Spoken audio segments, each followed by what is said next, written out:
அஸ்ஸலாமு அலைக்கும் வரஹ்மத்துல்லாஹி பரகாத்துஹு. குவைத்து தமிழ் மக்கள் சேவை மையத்திலிருந்து நான் உங்கள் அன்பு தோழன் அப்துல் ரஷீத்.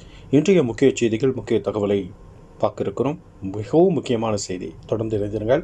இப்போ பாருங்கள், பல ஃபோட்டோக்கள்லாம் இப்போ நம்ம கண்ணுக்கு முன்னால் காட்டுற பாருங்க. இவர்கள் உங்களுடைய ஃபோனில் தொடர்பு கொண்டு உங்களுடைய சிவில் ஐடி முடிஞ்சு போச்சு, உங்களுடைய பேங்க் அட்டை பாஸ்வேர்டு முடிஞ்சு போச்சு, உங்களுடைய இதை சொல்லு அதை சொல்லு இதை சொல்லு அப்படின்னு சொல்லி உங்களை என்ன செய்வாங்கன்னா தொந்தரவு செய்வார்கள். இந்த மூஞ்சியெல்லாம் பார்த்துக்குங்க.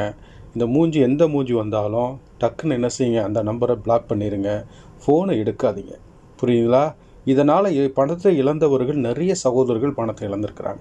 ஏற்கனவே நான் ஒரு வீடியோவில் போட்டிருக்கேன். ஒருத்தர் 4000 தினாரை இழந்துட்டு மிகவும் கஷ்டமான சூழ்நிலையில் இருக்கிறார்கள். இதை மிகவும் அனைவருக்கும் பார்வையிட செய்யுமாறு கேட்டுக்கொள்கிறேன். மேலும் சுவைக்கில் ஒரு பீச் ஓப்பன் பண்ணியிருக்காங்க. யாரெல்லாம் அந்த பீச்சுக்கு போயிருக்கீங்க, எப்படி இருக்குது பீச்சு அப்படின்னு கமெண்டில் சொல்லுங்கள். ஏன்னா மிகவும் செலவு செய்து அந்த இடத்த நீட்டாக வச்சுருக்கிறதாக தகவல் வந்திருக்கிறது. மேலும் ஒரு வீடியோ ஒன்று பார்க்க போகிறீங்க. இந்த வீடியோவில் பாருங்கள். சுவைக்கில் அநாகரிகமான முறையில் அந்த இடத்தை, அதாவது சுத்தமில்லாமல் வைத்திருக்கக்கூடிய வெளிநாட்டவர்கள் மீது அதிகமான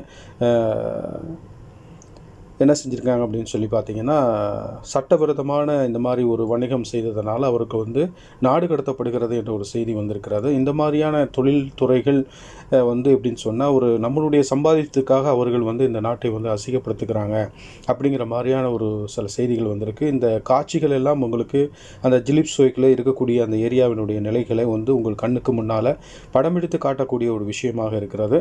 ஸோ வெளிநாட்டவர்கள் மேல் தப்பு சொல்வதா இல்லை பொருளாதாரத்தின் மீது தப்பு சொல்வதா என்பது தெரியாதல் என்ன செய்கிறாங்க, முடிக்கக்கூடிய விடயத்தில் மினிஸ்டர் ஆஃப் இன்டீரியர் உள்துறை அமைச்சகம் சுவைக் ஏரியாவை பல இடங்களில் சல்லடை போட்டு பாதுகாப்பு வேட்டையை தேடி இருக்கிறார்கள் என்பதுதான் உண்மையான விடயம்.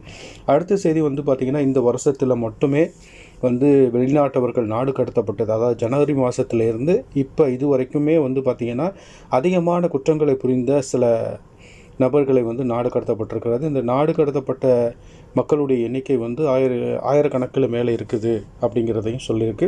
இதெல்லாம் நமக்கு ஒரு பாடமாக எடுத்துக்கொண்டு அடுத்து வருகின்ற காலங்கள் நம்ம மேலே தப்பு இல்லாமல் நடந்து கொள்ளுமாறு கேட்டுக்கொள்கிறோம்.